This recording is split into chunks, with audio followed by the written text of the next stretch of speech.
ายยังล่ะโอ้ยหมูเมื่อป้าขายยังก็ได้นี่น้อง5,000เบิดนี่จักมาอะไรให้เป็นยังบ่ให้ใจเย็นๆเอ้ยให้จ้อยก็เลยว่าอันหมู่ว่าให้แล้วก็เลยว่าอยู่บ่ได้เอาล่ะรู้บางทีเขาก็เห็นเวียกอยู่แต่หมู่ว่าแบบว่าเขาบ่เห็นโอ้โหแล้วสิว่าเลยบัดนี้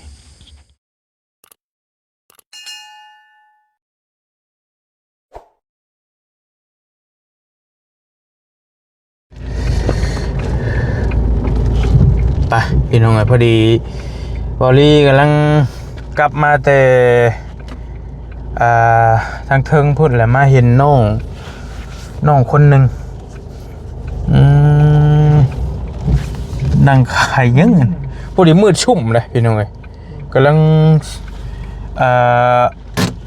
ชลัวบ้านเฮากะเบิ่งดูฮะขายยังล่ะมากยังก็ST ขายอยู่ผู้เดียวยังบ่เก็บบ่โอ้ยหมูเมื่อป้าเป็นไรเบิ่งหาหมองจอดรถก่อนเดี๋ยวเราคนเดียวกระโพดดอกเบิ่ง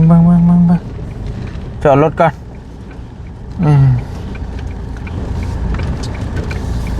มานำกัน3นุ่มมื้อนี้พี่น้องเอ้ยน้องเมฆแล้วก็บอลลี่แล้วก็น้องบี้นะจับกล้องให้พี่น้องเนาะไปลงไปเบิ่งน้องเพิ่นโอ้ยลงละเอ้ยคำมืดตื่นตาเลยกระโพดดอกเจ้ากระดาเฮามีโคมบ่ต้องใช้โคมบ่นี่เบิ่งก่อน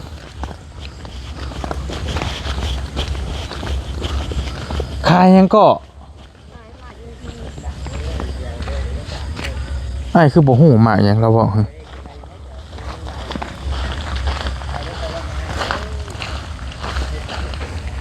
น้องซ่าบ่หั่นแม่นอีหลีโอ้ยล่ะเอ้ยหมู่เมื่อเบิดแล้วมืดแล้วนี่นะมากยังก็มาใช่โนเอิ้นยังนี่บี้มาเห็นที่ฮะมาเห็นที่เห็นที่เอ็นทีขายได้นี่น้อง5,000เบิดนี่จักมาคือขายถูกแท้มา5,000กีบเบิดนี่บ่เรือหมากนึงล่ะเบิดนี่ขาย6หมาก5,000ทุกมา5,000แสดงว่าเจ้าขายหมากละพันอันนี้ขายถูกแท้โอ้มี6อันนี่พี่น้องเนาะ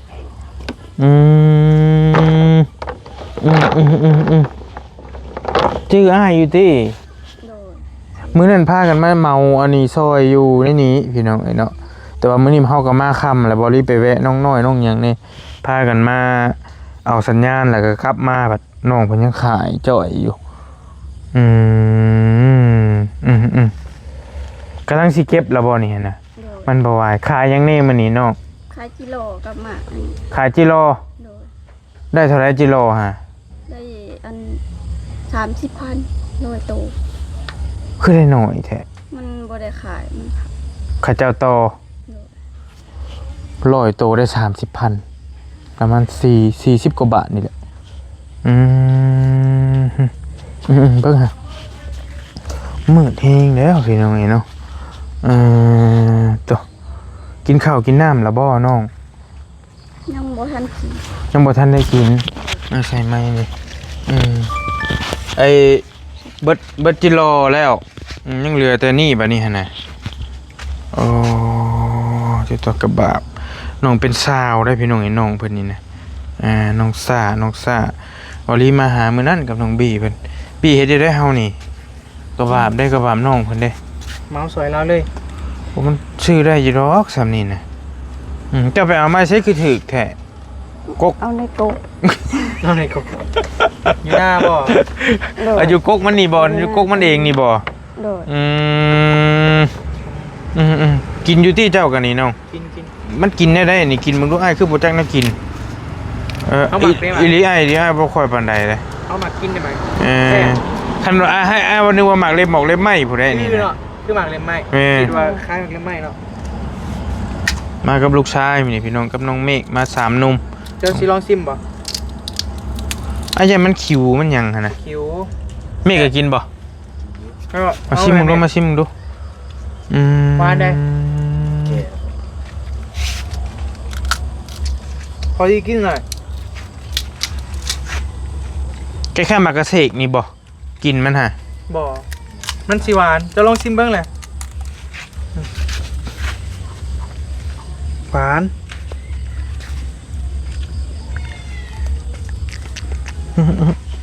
บ่เอา แซ่บบ่ จันฮะคนไปให้เลือกแนวกินอยู่ใช่แต่ว่าจะมักติแม่นโอ้ยกระเป๋า เจ้าจะปอกกินแบบนี้พอดีกินอะไรนี่มันบ่แก่บ่อ่อน บ่เป็นหยังเดี๋ยวให้ซื้อซอยโอ้ยเนาะเพื่อนน้องเพิ่นก็อยู่ใกล้ๆนี่แหละนี่พี่น้องอยู่นี่นะเฮือนที่เดี๋ยวจักหน่อยสิพาพี่น้องไปเบิ่งตื่มมาเฮือนกับไผน้อง มาคนเดียว มานอนเฮือนผู้เดียว โดย พ่อแม่นอนอยู่หน้า โดย ก็ว่าพี่น้องกินข้าวกินน้ำกับหยังมื้อนี้ บ่ฮู้ยังบ่ทัน บ่มื้อเช้านี่นะกินกับหยัง มื้อเช้านี่กินกับจาม กับจามเอ็น โดย หาก็ได้เงิน 30,000 มื้อนี้น่ะ โดย เจ้าเองบ่ไปขุดหรือว่าไผขุดมาให้ ไปคูดเอง ตอนเช้าเจ้าไปขุด โดย แล้วมาขายตอนจักโมงหั่นน่ะเนาะ ประมาณ11โมง จักโมงเจ้าได้ขายบัดนี้ ขายกับสิเข้า5โมง ป๊าดเถอะพี่ลึกพี่ลือนั่งแทบจะเบดมือเลยนะที่เจ้าหานี่แม่นบ่ล่ะ โดย เฮ็ดได้พี่น้องสถานการณ์มันบ่หาบ่เฮ็ดกับมันก็บ่ได้กินดีๆโลนะเพราะว่าน้องนี่บ่รีเว้าได้เต็มปากเลยเฮาตุแบบว่าบ่แม่นว่าน้องเพิ่นตุเพิ่นหยังนะเห็นเพิ่นขายตลอดเพราะบ่รีมาเส้นนี้มาตลอดแล้วก็สิเห็นน้องเพิ่นหั่นขายเรื่อยๆขายกับหมู่น้องซ่านี่นะพี่น้องที่ได้ผ่านมาเส้นนี้น่ะสิฮู้ปีก่อนๆน่ะก็บ่รีมาเห็นก็เห็นน้องเพิ่นขายนะขายตลอดบ่ขายจิตรอก็ขายเฮ็ดขายยังสารพัดเพิ่นนั่นแหละพี่น้องเนาะเมื่อยบ่ล่ะ ก็เมื่อยอยู่ หามาแล้วมันบ่ได้ขายก็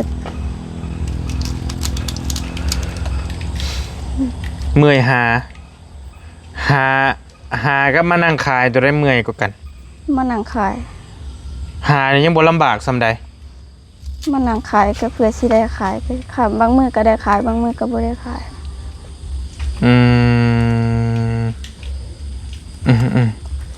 ขายนี่มันบ่ลำบากกายแม่นบ่แต่มันลำบากใจตามให้เบิ่งนี่เลยแม่นบ่น้อง นั่นแหละ เอาไอ้แหละเพราะว่าเองก็เคยเป็นพ่อค้ามาก่อนเข้าใจหัวอกคนค้าขายหั่นน่ะอย่างซี่แหละนี่น่ะนี่นั่งขายสินะอันนี้มันแบบบ่ลี่ก็ขายมาเรื่องขายนี่ก็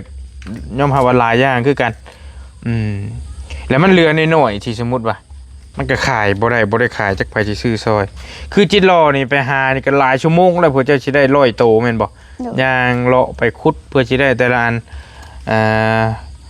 ลมหลุมลมบ่ไปอย่างอื่นก็ถึกนึกน้องเลยแบบนี่ผัดเปิดมานั่งขายกันยังยากอีกประเด็นว่ายากนะมันหลายคนแม่นบ่เนาะ นี่มันได้ผู้ละ3-400บางคนก็ บางที่เพิ่นซื้อซอยผู้หนึงแล้วบัดย่าซะ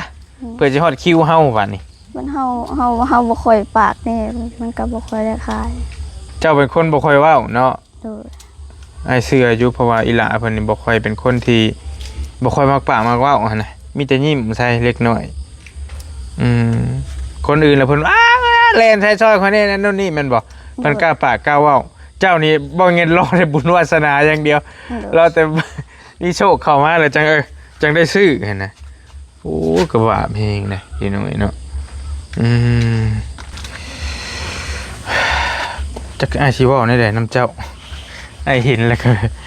ก็ว่าไปแล้วน้องเพิ่นก็โอ้ยพี่น้องเอ้ยแล้วก็เป็นคนบ่ค่อยมักปะมักเว้าน้องสา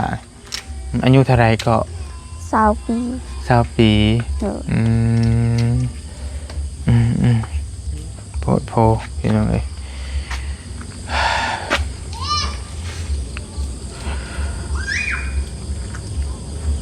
หุงกินอยู่บ่ข้าวอ้ายเอาให้มื้อน่ะ โดย แกะแล้ว แกะแล้ว แกแล้วยังอยู่บ่ ยังบ่หลาย ยังบ่หลาย โดย แสดงว่าน้องเพิ่นน่ะน้องเพิ่นบอกว่าน้องเพิ่นน่ะบ่มีข้าวบ่มีข้าวกินแล้วก็มื้อนั้นบอรี่มาเลยเอาข้าวให้5โลมากับเบายามมาน้องบี้มื้อน่ะแล้วก็ให้5โลเลยน้องเพิ่นหุงกินเพราะว่าเพิ่นบ่มีข้าวอีหลีแล้วข้าวก็สิเบิดบ่สิเบิดแล้วเบิดแล้วตามเพิ่นว่ามันก็พี่น้องเนาะมานอนเฮือนแล้วมีไผในอยู่ใกล้แน่นี่ล่ะ มีหญ้า มีน้องนุ่งเพิ่นอยู่แม่นพี่น้องบ่นี่น้องเพิ่นนี่คนในบ้านได้ซื่อบ่ เพื่อนเพิ่นอยู่นี่ พี่น้องเราอ่ะ โดยลูกของป้า ใครอยู่มีคนอยู่ใกล้อยู่แต่ว่าก็โอ้เสียงรถเปิดไฟให้อยู่เด้อเปิดไฟอยู่เด้อ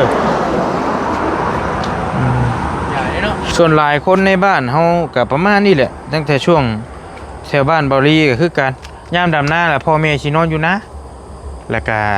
ลูกนี่มานอนเฮือนนะบ่ว่าสิเป็นผู้สาวผู้บ่าวก็บ่ฮู้แหละคือเบาลีเว้าเมื่อคืนนี่แหละแบบว่าคนสิเพิ่นสิมักได้ลูกได้ผัวกันนั้นช่วงยามนะนี่ขอนอกเรื่องหน่อยนึง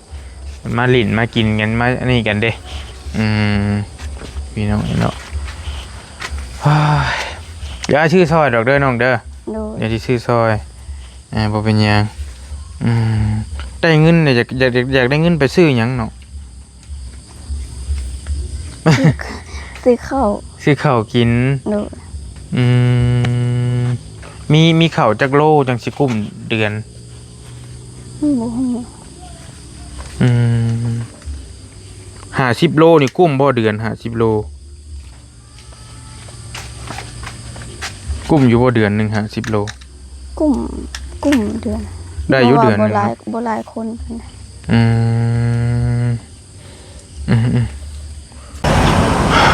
ฝนน่ะก็เช้าตกนี่แม่นบ่ล่ะโอเคพี่น้องเอ้ยฝนเอาเรื่องอยู่ได้ทางพี่อันดำให้ดำหน้าแล้วบ่แล้วเนาะแล้วบ่แล้วโอเคปีจะเก้าได้จักชอบข้าวเจ้า ก็ได้30 ปีกายนี้ได้30สอบ ปันจะเป็นปันหน้ากันก็มันบ่หดตาม ความหมายนะปันกันกับพี่น้องนี่แบ่งกันอะไรก็ได้โบรายนะพี่น้องความหมายก็ได้ผู้เล็กผู้น้อย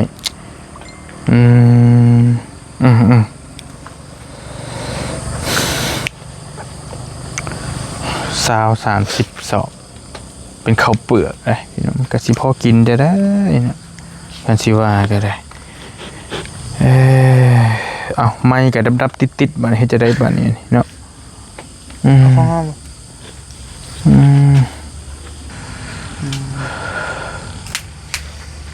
มีอย่างอยากว่าน้องๆคนเบาบีเห็นแบบนี้เลย เขากระบะเป็นยังไงอยู่ให้คนเดียวล่ะ โดยอยู่คนเดียว พอกับแม่ก็นอนหน้า โดย เจ้าคล้ายไปนี่คู่มือเลยบ่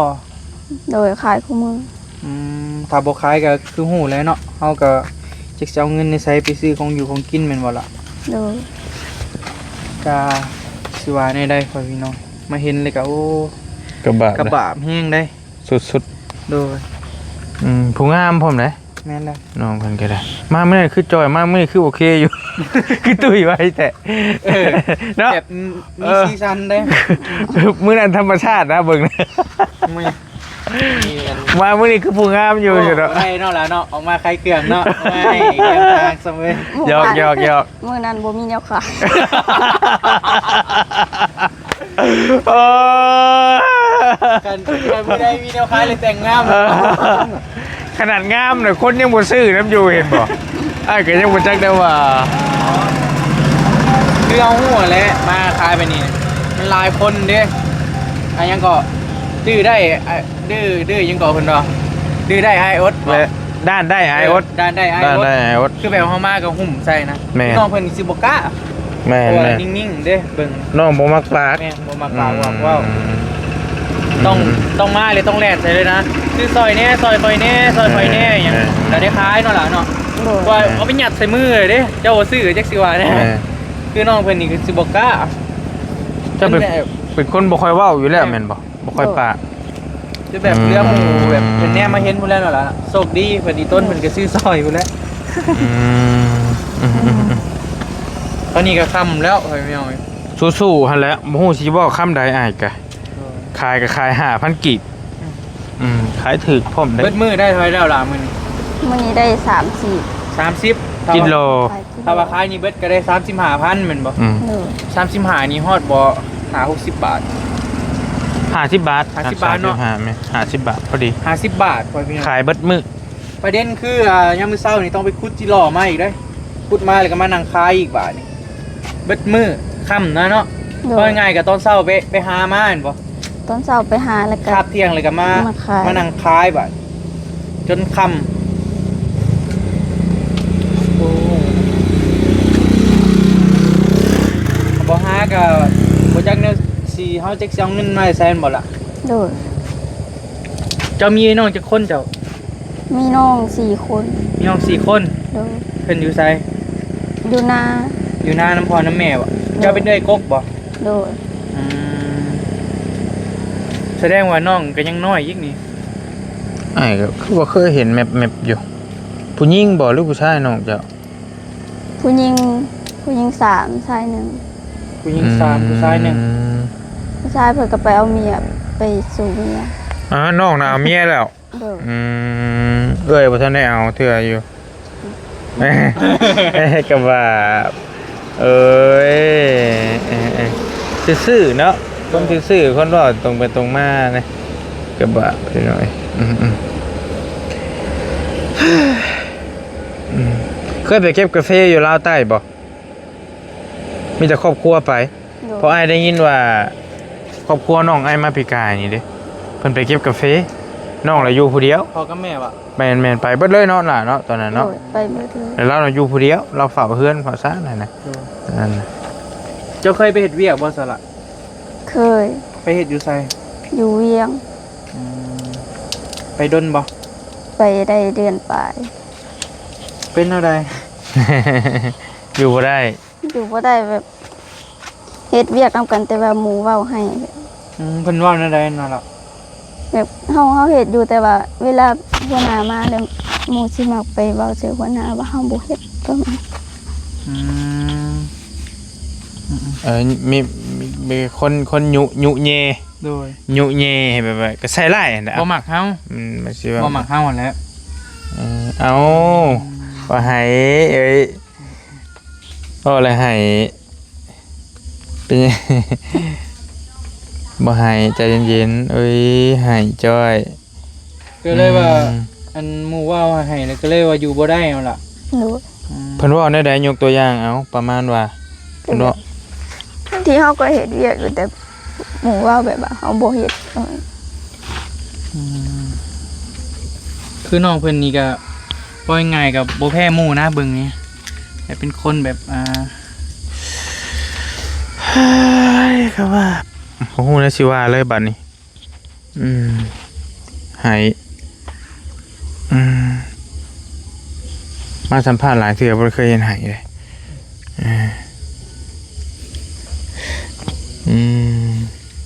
เพิ่นว่าเฮงบ่เฮงแต่ว่าจะจังหายไอ้เบิ่งนี่ โดย คล้ายๆว่า เป็นปมเลยนะ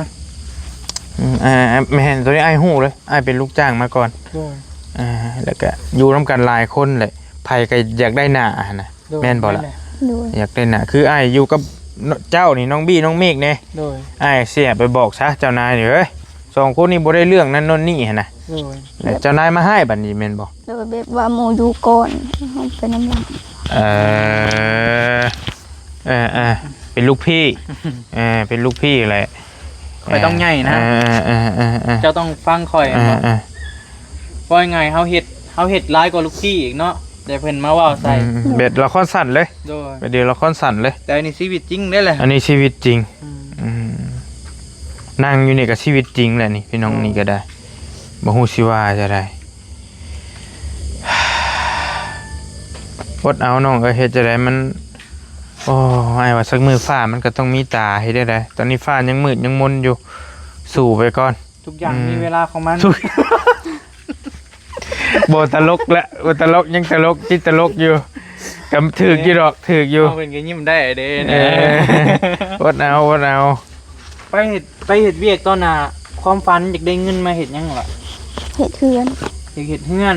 โดย อ่า เคลื่อนบ่แล้ว คือเฮือนเพิ่นก็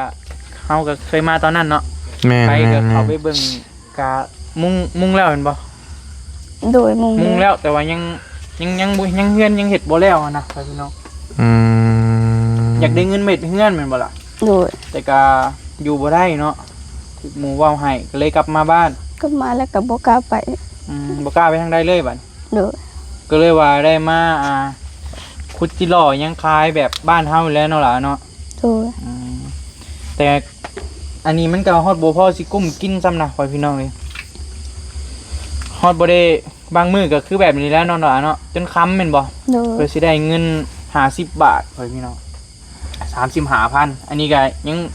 ถ้าว่าพวกอ้ายบ่มาเห็นนี่ก็จักไผเลยสิมาซื้อเนาะล่ะเนาะแม่นบ่มันก็ค่ำแล้วนะ โดย สิเก็บแล้ว เก็บมากินขายก็ถึกๆเดี๋ยวหาว่ากีบแต่ว่าชนลายเขาเจ้าก็มาขายหาแถวนี้เฮามามื้อนั่นดิหมักข้ออีหยัง มักเฮ็ด แม่หมักเพชรมัน5,000บัดเลยพอรีมามื้อน่ะแบบเฮ้ยพอเขาพอซื้ออะนะ 5,000นี่ประมาณ 6-7 บาทนี่แหละมีในไทยนะ ก็สิไปขึ้นนี่เนาะ แม่นโอ้ก็ว่าก็เพราะ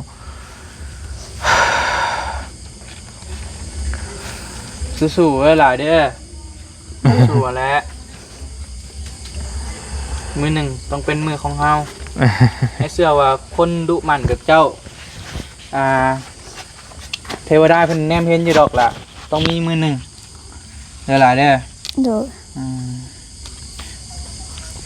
คนดุหมั่นคนดีต้องได้ดีนั่นแหละ บืนขายหยังบืนนี่ โอ้โห พอง่ายๆก็หายังได้คล้ายกับ หน่อไม้มีอยู่บ่หน่อไม้ หน่อไม้น้ำท่วมไปเอาบ่ได้ ธรรมชาตินี่ก็เนาะ เบิดเลยรายได้เฮาเนาะ จิโลน้ำหมอกแกงจิโลกับพ่อร้อยอยู่ดอกโอ้ยเฮ็ดได้กะบะกะช่วงหลายบอรี่กะมาเรื่อยอยู่แต่ว่าบางทีกะบ่ได้แวะบางทีก็แวะซอยหั่นน่ะอยู่นี่ก็คือเฮาสิเห็นกระเจ้าขายประจำ หลายคน ประจำแล้วก็หนึ่งในหันก็เป็นน้องเพิ่นนี้เพิ่นมีหยังเพิ่นก็มาขายไม่ยังขายดีชุดล่ะ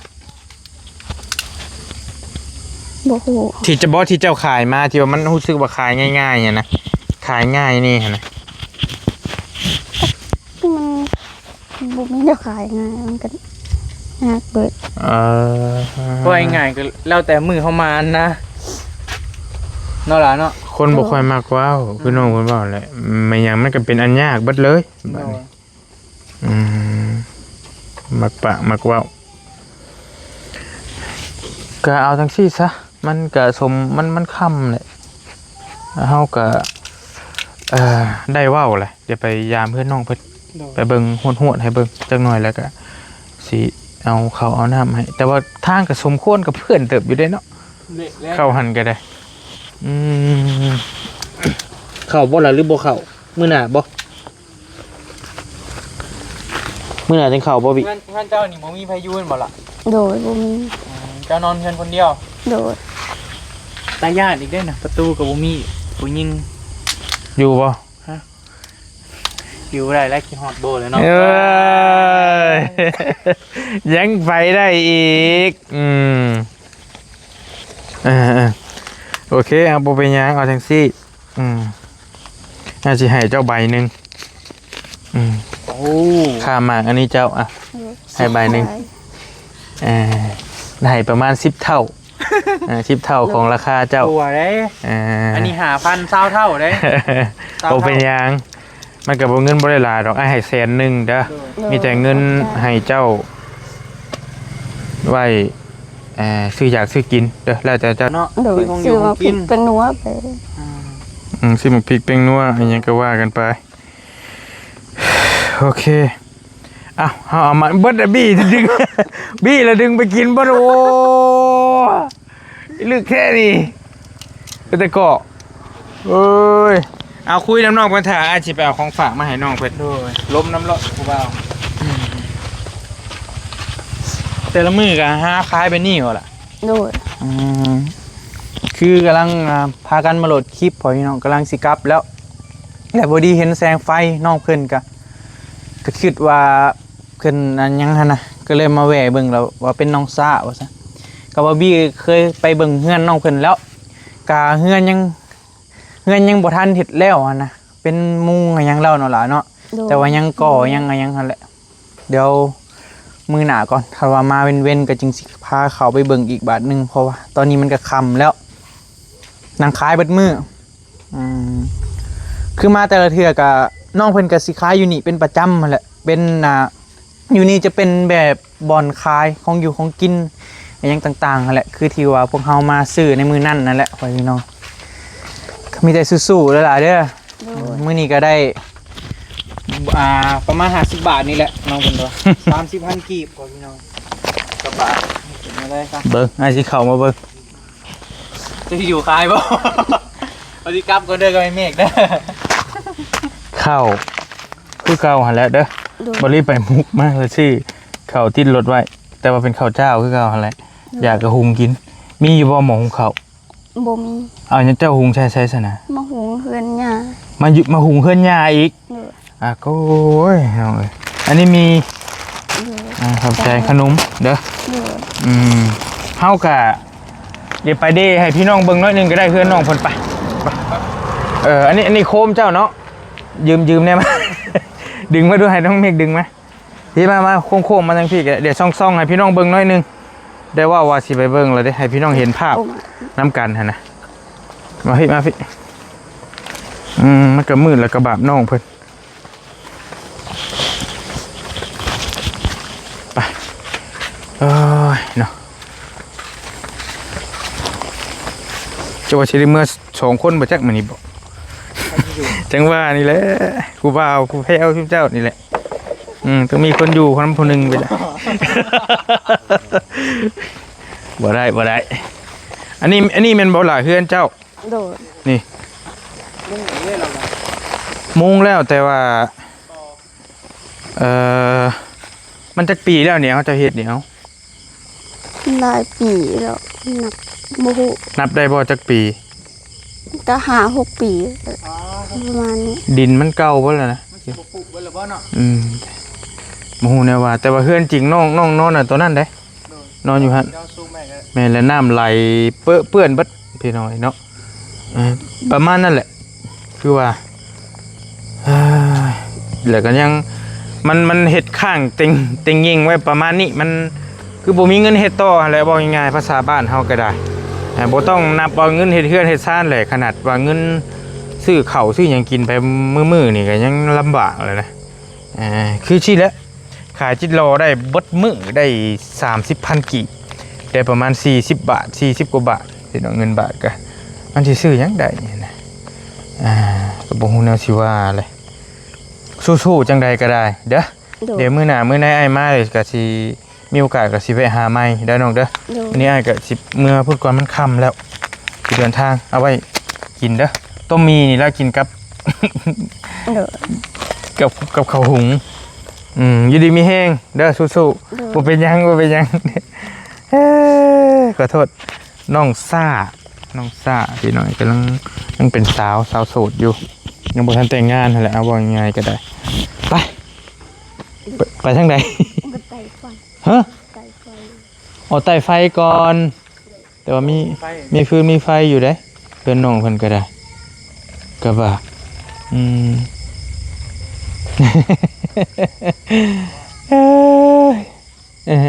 จะเป็นลงโคมแล้วเมื่อเด้อ